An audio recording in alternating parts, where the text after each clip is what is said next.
Hello friends, education मस्ती में आप सभी का स्वागत है। और आज हम लोग देखने जा रहे हैं मैट्रिक परीक्षा से रिलेटेड कुछ महत्वपूर्ण प्रश्न, जो क्वेश्चन मैंने मॉडल सेट से लिया और ये सभी क्वेश्चन आपके एग्जाम के लिए बहुत ही महत्वपूर्ण है। तो आप सभी ऐसे क्वेश्चंस का तैयारी जरूर कीजिएगा। चलिए देखते हैं मॉडल सेट का क्या क्या क्वेश्चन है। पहला क्वेश्चन मेरा क्या कह रहा है, थोड़ा ध्यान से देखिए। कह रहा है एक अर्धवृत्त जिसकी त्रिज्या 3r है उसकी परिमिति होगी। देखिए एक अर्धवृत्त है तो अर्धवृत्त की परिमिति का पहले फॉर्मूला हमको देखना पड़ेगा। तो अर्धवृत्त की परिमिति का फॉर्मूला क्या होता है, तो मैं आपको बता दूं कि अर्धवृत्त की परिमिति का फॉर्मूला हो जाएगा कि पाई आर प्लस 2r होता है। ठीक है, ये आपके अर्धवृत्त की परिमिति का फॉर्मूला है, इसको आप ध्यान रख लीजिएगा। अब यहाँ पे देखिए त्रिज्या मेरे पास कितना है, r के जगह पर हमको क्लियर यहाँ पे दे दिया गया है। यहाँ गौर से देखिए 3r दिया हुआ है, यहाँ पे देख रहे हैं ना, यहाँ पे 3r हमको दे दिया गया है। इसका मतलब है यहाँ पे हमको r के जगह पर हमको 3r डाल देना है। अगर यहाँ पर हम r के जगह अगर 3r डाल दे तो हमको क्या हो जाएगा, पाई इंटू r के जगह पे हमको 3r डालना है प्लस 2r, 2r के जगह पर फिर हमको 3r डालना है। ये हो गया मेरा 3 पाई आर प्लस 6r। गौर से देखिएगा तो ये आपका आंसर हो गया कि 3 पाई आर प्लस 6r। इस चीज को आपको ध्यान रख लेना है। और यहाँ पे देखिए कौन सा हो जाएगा, ऑप्शन बी ऑप्शन इसका बिल्कुल ही सही जवाब है। ठीक है, कोई प्रॉब्लम हो तो जरूर कमेंट कर दीजिएगा। साथ में चैनल पे नए हैं तो जरूर सब्सक्राइब कर लीजिएगा, लाइक जरूर कीजिएगा और दोस्तों में शेयर करते रहिएगा। सभी क्वेश्चंस का मैं पूरा कंसेप्ट क्लियर करते चला हूं। चलिए देखते हैं नेक्स्ट क्वेश्चन। नेक्स्ट क्वेश्चन क्या है मेरा, देखिए यहाँ नेक्स्ट क्वेश्चन में मेरा कि द्विघात समीकरण A square P square X square minus Q square बराबर 0 के मूल होंगे। अब यहाँ पे हमको मूल निकालना है, तो थोड़ा ध्यान से देखिए। यहाँ पर है मेरे पास समीकरण दिया हुआ कि A square P square X square minus Q square is equal to 0। ठीक है, अब यहां पर हमको करना क्या है, x का मान निकालना है। ठीक है, तो यहां पे हम लोग क्या करते हैं, इस चीज को A square P square X square और माइनस क्यू स्क्वायर को आरएचएस में डालेंगे तो प्लस क्यू स्क्वायर हो जाएगा। यहां हमने लिखा, यानी फाइनली यहां देखें तो X square is equal to आ गया मेरा क्यू स्क्वायर बट्टा ए स्क्वायर पी स्क्वायर। फिर यहां देखिए स्क्वायर हटेगा तो यहां रूट लग जाएगा। यहां देखिए क्या हो जाएगा मेरा, x बराबर प्लस माइनस रूट क्या चीज, क्यू स्क्वायर बट्टा ए स्क्वायर पी स्क्वायर। ठीक है, यानी फाइनली आंसर मेरा बना प्लस माइनस क्यू बट्टा ए पी। ये देखिएगा तो आपको क्या स्पष्ट पता चल जाएगा, ये आपका ऑप्शन डी में दिया गया है, यानी इस क्वेश्चन का डी ऑप्शन जो है ये बिल्कुल ही सही जवाब है। ठीक है, नेक्स्ट क्वेश्चन को देखते हैं। क्वेश्चन नंबर 3 बहुत ही इंपॉर्टेंट क्वेश्चन और बहुत ही अच्छा क्वेश्चन है कोऑर्डिनेट ज्योमेट्री से। कह रहा है कि दो बिंदु है, एक कॉस थीटा और 0 और दूसरा पॉइंट है 0 ए साइन थीटा। कह रहा है इस दोनों के बीच का डिस्टेंस क्या होगा, दूरी क्या होगा, ये निकालना है। तो दूरी के लिए हम लोग क्या करते हैं, फॉर्मूला मेरा क्या होता है, मैं आपको पहले फॉर्मूला लिख देता हूं, याद हो तो ठीक है, नहीं याद हो तो याद कर लीजिएगा। x2 माइनस x1 का whole square plus y2 minus y1 का होल स्क्वायर, ये आपका दूरी सूत्र का फॉर्मूला है। ठीक है, अब यहां पे देखिए दूरी हम लोग इसी से निकालते हैं। अब यहाँ पे अगर नहीं याद हो तो एक सिंपल सा काम कर लेना है, क्या चीज, आपको इसमें से देखिए आप पहला में से पहला को घटा के स्क्वायर कर देना और फिर दूसरा में से दूसरा को घटा के स्क्वायर कर देना और सब में एक बार रूट लगा देना है। अगर ऐसा हम लोग कर लें तो क्या हमको मिल जाएगा, यहां पर हो जाएगा मेरा 0 माइनस ए कॉस थीटा का होल स्क्वायर प्लस ए साइन थीटा माइनस 0 का होल स्क्वायर और सबको एक बार रूट में लगा दीजिए। ठीक है, अब यहां पे मेरे पास क्या बना, ये थोड़ा सा देखिए, 0 माइनस ए कॉस थीटा तो माइनस ए कॉस थीटा हुआ और उसका स्क्वायर करेंगे तो ये मेरा हो गया ए स्क्वायर कॉस स्क्वायर थीटा। फिर उसी तरह यहां पे करेंगे तो हमको मिल जाएगा ए स्क्वायर साइन स्क्वायर थीटा, सबको एक बार रूट में हम लोग लगा दें। गौर से देखिएगा तो इसमें मेरे पास कॉमन क्या है, कॉमन मेरे पास ए स्क्वायर है, यहाँ पे हम लोग कॉमन ले लेते हैं ए स्क्वायर, यहाँ मेरे पास बचा cos square theta plus sine square theta. फिर आगे देखिए यहाँ पे root A square into cos square theta plus sine square theta का मान हो गया 1, यानी ये हो गया मेरा रूट ए स्क्वायर और ए स्क्वायर का वर्गमूल हो गया मेरा ए, यानी इस क्वेश्चन के लिए देखा जाए तो ऑप्शन ए जो है ये बिल्कुल ही सही जवाब है। ठीक है, कोई प्रॉब्लम हो तो जरूर कमेंट करते चलिएगा, साथ में वीडियो को लास्ट तक जरूर देखिएगा। चलिए देखते हैं हम लोग क्वेश्चन नंबर 4 को। कह रहे वर्ग अंतराल, यहां पर देखिए वर्ग अंतराल 15 से 25 का वर्ग चिन्ह है। यहां पर हमको 15 से 25 का वर्ग चिन्ह निकालना है, तो वर्ग चिन्ह के लिए क्या करते हैं हम लोग, उच्च सीमा और निम्न सीमा को जोड़ देते हैं और 2 से डिवाइड कर देते हैं। यहाँ पे अगर जोड़े हम तो हमको मिल जाएगा 25, उच्च सीमा 25 है यहाँ पे, तो 25 प्लस 15 बट्टा 2 जोड़ेंगे 40 बट्टा 2, कितना होगा इसका आंसर जरूर हमें कमेंट कर दीजिएगा। बहुत आगे तक इस क्वेश्चन को मैं बढ़ा दूं, क्या आंसर आया आप लोग का जरूर कमेंट कर दीजिएगा। अगले क्वेश्चन को देखते हैं। कह रहा वर्ग अंतराल 2 से 5, फिर 5 से 8, यहां देख सकते हैं यहां दिया हुआ है 2 से 5,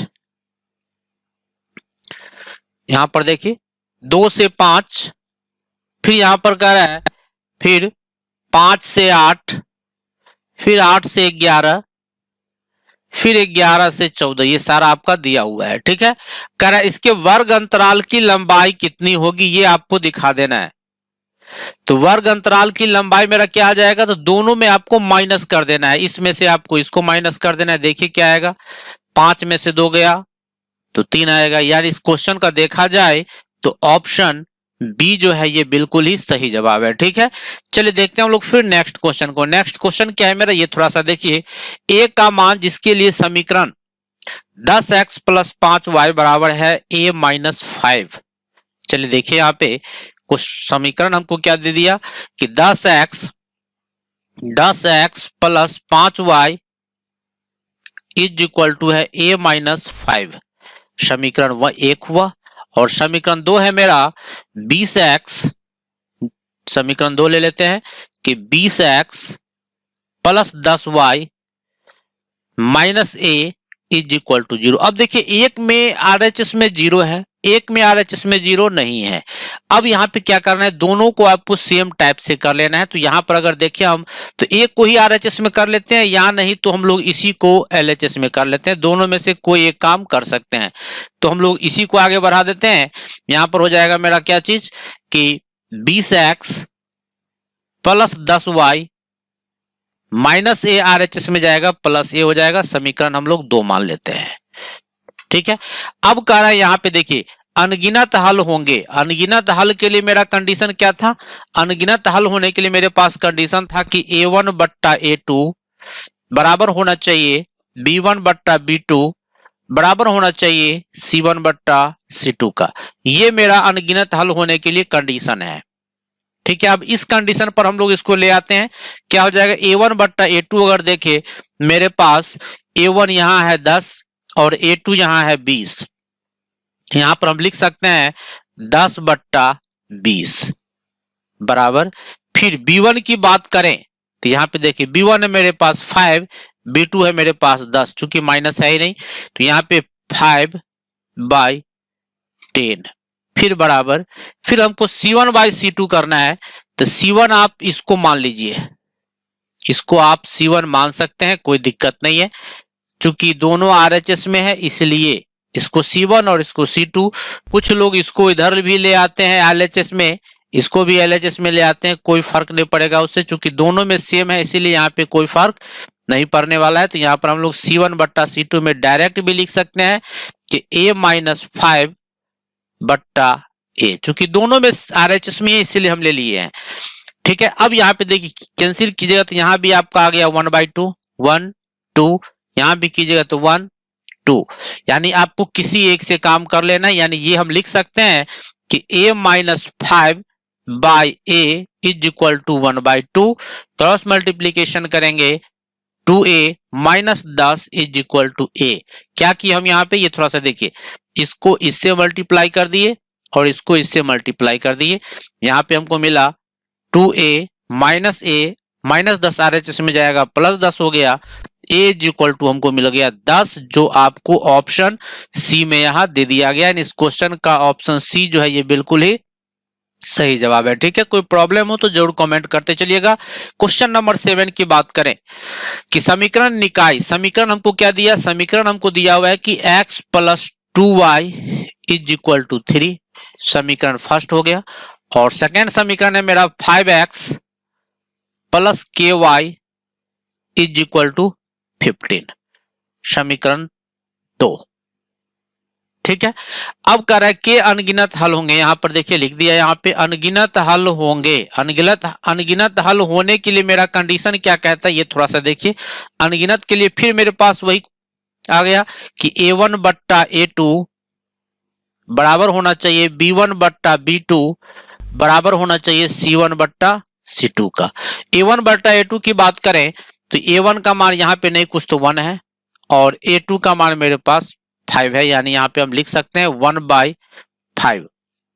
b1 का मान यहाँ पे देखिए 2 है और b2 का मान यहाँ पे k है, यानी 2 बट्टा k बराबर। c1 का मान की बात करें तो दोनों में RHS में ही है, इसीलिए हम लोग डायरेक्ट भी ले सकते हैं, 3/5 लिख सकते हैं। कोई एक से काम कर लेना है, कोई दो यहाँ पे मैच कर लेना है। यहाँ पे गौर से देखें तो इस दोनों से हम लोग अभी काम कर लेते हैं। इस दोनों से काम करेंगे तो मेरे पास क्या मिलेगा कि 1/5 is equal to 2/k, cross multiplication कीजिएगा तो आपको क्या मिल जाएगा, k इज इक्वल टू 10, जो आपको ऑप्शन बी में यहां दे दिया गया, यानी 7 नंबर क्वेश्चन का ऑप्शन बी जो है बिल्कुल सही जवाब है। ठीक है, नेक्स्ट क्वेश्चन को देखिए। नेक्स्ट क्वेश्चन है कि यदि रेखाएं एक बिंदु पर प्रतिच्छेद करती है, यदि रेखाएं एक बिंदु पर प्रतिच्छेद करती, यानी कहने का मतलब कि एक से अधिक रेखा एक बिंदु पर यहाँ प्रतिच्छेद हो चुका है, करती है, तो वह बिंदु दोनों समीकरणों का होता है। क्या होगा, एक हल हो गया मतलब, और द्वितीय हल होगा, ऑप्शन बी इसका सही जवाब है, क्वेश्चन नंबर 8 का ऑप्शन बी। क्वेश्चन नंबर 9 की बात करें कि निम्नलिखित में कौन समीकरण x प्लस 2, समीकरण हमको दिया x plus 2 into 3x minus 1 is equal to 0 का हल समुच्चय होगा। तो क्या होगा, एक बार x प्लस 2 बराबर 0 हो जाएगा और एक बार 3x माइनस 1 बराबर 0 हो जाएगा। इससे लेंगे तो x बराबर प्लस 2 RHS में गया -2, और इससे लेंगे तो हो गया मेरा 1/3, यानी इसीलिए x का मान आपको क्या क्या आ गया, तो एक आ गया -2 और एक आ गया 1/3। अब समुच्चय लेना है तो समुच्चय मिडिल ब्रैकेट में होता है, -2 और 1/3, ऑप्शन बी में यहाँ दिया गया। इस क्वेश्चन का ऑप्शन बी जो है बिल्कुल सही जवाब है। ठीक है, चलिए अगले क्वेश्चन को देखते हैं। क्वेश्चन नंबर 10 कह रहे निम्नांकित समुच्चयों में किसमें द्विघात समीकरण x स्क्वायर माइनस 5 बराबर 0, यानी समीकरण यहाँ पे हमको दे दिया x स्क्वायर माइनस 5 बराबर 0 के मूल होंगे, तो x स्क्वायर बराबर क्या हो जाएगा 5, तो x बराबर क्या हो जाएगा प्लस माइनस √5, यानी ये आपका आ गया √5, जो एक अपरिमेय संख्या है, यानी अपरिमेय संख्या, इसलिए इसका ऑप्शन हो जाएगा सी ऑप्शन जो है बिल्कुल ही सही जवाब है। ठीक है, कोई प्रॉब्लम हो तो जरूर कमेंट कर दीजिएगा। फिर मिलते हैं हम आपसे नेक्स्ट वीडियो में। धन्यवाद।